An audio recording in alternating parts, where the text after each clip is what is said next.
नमस्कार दोस्तों, मैं हूं मनोज अलीगढ़ी और मेरे साथ में दीपक शाह जी जो आरटीओ प्रशासन हैं और अलीगढ़ के सुभाष चौक पर ट्रैफिक के प्रति जागरूकता अभियान ज़बरदस्त हुआ है। यहाँ पर हज़ारों की तादाद में स्कूली बच्चे थे, प्रशासन के लोग थे और बहुत से समाज सेवी संगठन थे। सबने मिलजुल कर प्रयास किया है कि यातायात के प्रति लोगों को सतर्क करें और दुर्घटनाएं होने से बचाएं। आइए सर से बात करते हैं कि आज ही का दिन आपने क्यों चुना? आज नेताजी सुभाष चंद्र बोस जी का जन्मदिवस है और लोग इसको मनाते भी हैं। काफ़ी लोग हालांकि जानते हैं, कुछ लोग नहीं भी जानते हैं, बट इस चीज़ को अवेयर करने के लिए हमने ऐसी जगह चुनी है जहां पर ज़्यादा से ज़्यादा लोग, जैसा कि आप देख पा रहे हैं, लोग आते जाते हैं। बहुत कम लोगों ने हेलमेट पहना है। हेलमेट से बहुत ज़्यादा दुर्घटनाएँ होती हैं, इसलिए इस चीज़ को हम लोगों ने यहाँ सुभाष चौक पर ही रखा है अलीगढ़ में, और लोगों को ये बताने का प्रयास किया है सड़क सुरक्षा के मैटर पर कि एक मानव श्रृंखला बनाई जाए, ज़्यादा से ज़्यादा लोग हों, ज़्यादा से ज़्यादा व्यक्ति हों, ज़्यादा से ज़्यादा बच्चे हों, एनसीसी के और अन्य विभिन्न स्कूलों के, जिसमें इन्हें ये जागरूक किया जाए कि हाँ वे नियमों का अनुपालन करें, क्योंकि ये नियमों का अनुपालन केवल चालान से बचने के लिए नहीं है, ये उनकी खुद की सुरक्षा के लिए है। वैसे तो बहुत सारी चीज़ें हैं जो सड़क सुरक्षा से रिलेटेड हैं, बट हमने सबसे पहले हेलमेट का प्रयोग करने हेतु चुना कि लोग जो हैं अभी भी, जैसा कि आप देख सकते होंगे, बहुत सारे लोग हैं जो हेलमेट नहीं पहन के जा रहे हैं। काफ़ी लोग तो वो हैं जो पीछे बैठते हैं बट उन्हें पता नहीं है कि उनके लिए भी ज़रूरी है। इसलिए हम इस चीज़ को ज़्यादा से ज़्यादा लोगों के बीच में हाईलाइट करने के लिए, ज़्यादा से ज़्यादा जानकारी देने के लिए इस चीज़ पर हम लोग इकट्ठा हुए हैं। और जिलाधिकारी महोदय भी इसमें शामिल हुए थे, उन्होंने भी बहुत अच्छा संदेश दिया। एसपी ट्रैफिक साहब भी थे, उन्होंने भी अच्छा दिया संदेश। हमारे विभाग के ज़्यादातर लोग थे और मीडिया कर्मी बहुत सारे थे जिन्होंने जनता को संदेश देने का प्रयास किया। दीपक शाह जी, आप लगातार कई दशकों से इस सेवा में हैं और प्रयास कर रहे हैं कि लोगों को जागरूक किया जाए, लेकिन उसके बाद भी ढक के दो बात क्यों हैं? लोग क्यों नहीं जागरूक हो पा रहे? क्या कारण है? क्या कमी महसूस कर रहे हैं जो आप जागरूकता में फेल महसूस करते हैं? और इसलिए है, ऐसा नहीं है, पहले से अगर देखा जाए तो काफ़ी सुधार हुआ है। बहुत सारी जगह पे सुधार हुआ है, केवल अलीगढ़ ही नहीं, बहुत जगहों पे हुआ है। बट इसमें देखिए, ये एक ऐसा प्रयास है जो अनवरत चलता रहेगा और हमारा पूरा प्रयास रहेगा कि हम इसे ज़्यादा से ज़्यादा ठीक करने का प्रयास करें। और अभी जैसा कि शासन स्तर पर भी उत्तर प्रदेश सरकार द्वारा अगले कुछ दिनों में एक लक्ष्य भी रखा गया है कि हम दुर्घटनाओं को 50% तक कम कर लें। तो इसका प्रयास हम लोग पूरी तरह से कर रहे हैं, लेकिन लोगों को समझना होगा ये केवल चालान के लिए नहीं है, ये आपकी खुद की सुरक्षा के लिए है। हम इस तरह के प्रयास हमेशा करते रहते हैं, बहुत समय से कर रहे हैं, आगे भी करते रहेंगे। साथियों, हमारे साथ थे दीपक शाह जी जो लगातार बताने की तो कोशिश कर रहे हैं कई दशकों से कि यातायात के प्रति सतर्क रहें। इनका प्रयास ये है कि जब माता पिता या भाई बहन घर से बाहर जाता है बाइक पर तो वो सुरक्षित लौटे। इसीलिए ये लगातार निरंतर दशकों से इस प्रयास को करते जा रहे हैं। अगर आपको अपने भाई परिवारी सदस्यों को सुरक्षित घर की ओर वापस लाना है तो हेलमेट पहने और यातायात नियमों का पालन करें।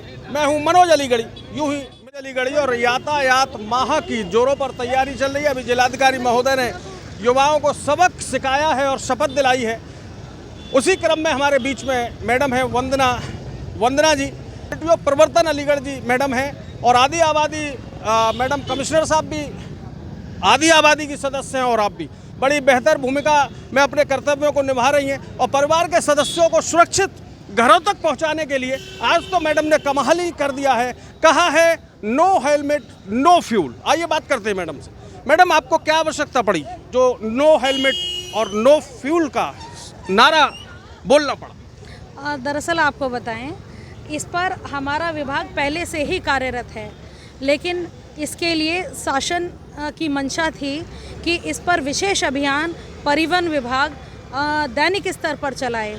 इसके लिए अलग से एक चिट्ठी भी जारी की गई है कि रूटीन प्रयासों के बावजूद लोग अवेयर नहीं हो रहे हैं।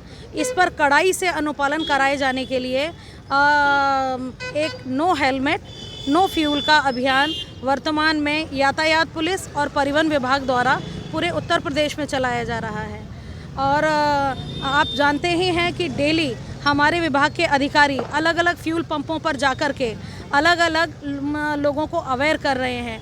अवेयरनेस का काम 26 तारीख तक चलाया जा रहा है और 26 तारीख के बाद अनिवार्य हो जाएगा, 26 जनवरी के बाद अनिवार्य हो जाएगा कि किसी भी दशा में कोई भी फ्यूल पंप मालिक किसी भी वाहन चालक को फ्यूल नहीं देगा अगर उसने हेलमेट नहीं पहना है। वंदना जी, आप बता रही हैं कि हम प्रयास कर रहे हैं नो हेलमेट नो फ्यूल, लेकिन अब आप आधी आबादी का नेतृत्व कर रही हैं। ऐसे में आप क्या देख रही हैं? महिलाएं लापरवाही करती हैं वाहन चलाने में या पुरुषों की संख्या ज़्यादा है? देखिए, लापरवाही के लिए कोई एक कैटेगरी जिम्मेदार नहीं है कि महिला या पुरुष या छात्र या छात्राएं। देखिए, लापरवाही जिसको करनी है वो हर हाल में करेगा और जिसको अपनी सड़क सुरक्षा चाहिए, अपनी जीवन की रक्षा चाहिए, वो अनिवार्यता हेलमेट पहनने का पालन करेगा। तो इससे ये नहीं होता कि हाँ महिलाएं अवेयर नहीं हैं या पुरुष अवेयर नहीं है, ऐसा नहीं है। इस मुहिम से हमें सबको जोड़ना है, चाहे वो टीनेज बच्चे हों या वयस्क लोग हों। छात्रों को इस मुहिम से इसलिए जोड़ा गया है कि ज़्यादा से ज़्यादा इसकी अवेयरनेस हो और जिला पूर्ति अधिकारी ने हर पेट्रोल पंप मालिकों को एक होर्डिंग के लगाए जाने के निर्देश दिए हैं कि जो लोग जागरूकता से नहीं समझें, हर पेट्रोल पंप में घुसने से पहले वो इस बात को समझ जाएं कि हाँ लिखा हुआ है कि नो हेलमेट नो फ्यूल, मतलब फ्यूल नहीं मिलेगा। ऐसे नहीं तो दबाववश ही सही लोग हेलमेट पहनेंगे। जितना ज़्यादा लोग हेलमेट पहनेंगे, सड़क दुर्घटना में मृतकों की संख्या ऑटोमेटिकली नीचे आएगी, जो हमारा इस मुहिम का उद्देश्य है। तो लगातार वंदना मैडम प्रयास कर रही है कि लोग यातायात नियमों का पालन करें और इसी पालन के क्रम में हमारे बीच में बड़े चर्चित इंस्पेक्टर साहब है ट्रैफिक के, जो अक्सर चर्चाओं में बने रहते हैं और प्रयास करते हैं लोगों को ज़्यादा जागरूक करें। इनकी चर्चा का जो विषय है वो यकीनन सभी लोग जानते होंगे, क्योंकि काफ़ी बड़े लोकप्रिय और बड़े ही मेहनत करने वाले इंस्पेक्टर साहब हैं। सर, लगातार प्रोग्राम चल रहा है, दोनों विभागों की साझी भागीदारी से प्रयास हुआ है और आप प्रतिदिन नित्य देखते रहते हैं कि अक्सर तेज रफ्तार की गाड़ियां ट्रैपलिंग करते हुए युवक, और लगातार इस तरीके की बातें रहती हैं, बिना नंबर प्लेट की गाड़ियों पर युवक फर्राटे भरते हुए घूमते हैं। ऐसे में युवाओं से क्या कहना चाह रहे हैं आप? राकेश भाई कांगे, आपका नंबर है। धन्यवाद अलीगढ़, मेरी बात सुनने के लिए और मेरी बात मानने के लिए। आपको मैं यकीन दिलाता हूं कि जब से मैं यहां पर आया हूं अलीगढ़ जनपद में और अपनी सेवाएं दे रहा हूं, तब से अलीगढ़ की जनता ने हमारी बात बहुत अच्छे ढंग से सुनी है और उस पर अमल भी किया है। और आपको मैं यकीन दिला रहा हूं कि अलीगढ़ में ट्रैफिक व्यवस्था में आमूल-चूल परिवर्तन आए हैं और हमारी मेहनत रंग लाई है और इसमें हमारी अलीगढ़ की जनता का बहुत ज़्यादा सहयोग रहा है। चलिए, बहुत बहुत धन्यवाद कमलेश भाई, आप बड़े लोकप्रिय हैं और चर्चाओं में बने रहते हैं, और चर्चा में क्यों ना बने रहे, घंटा घर से जो अपनी आप मुहिम को आगे बढ़ाने की कोशिश कर रहे हैं। हमारे बीच